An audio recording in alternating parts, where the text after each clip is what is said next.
వరస కట్టు కుంకుమ బొట్టు కంచి పట్టు పంచే కట్టు అల్లుకుంది అనుబంధము మమతలు ముడివేస్తూ తను తన తాళి బొట్టు ఆమె తన ఆయువు పట్టు ఏకమైంది దాంపత్యము 7 అడుగులు వేస్తూ నాలో సగం నీవంటూ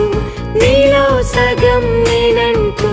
జనుమలు జత పడువలపుగ ఇరు మనసులకొక తలపుగ కలగలిసిన ఒక తను శతమానం భవతి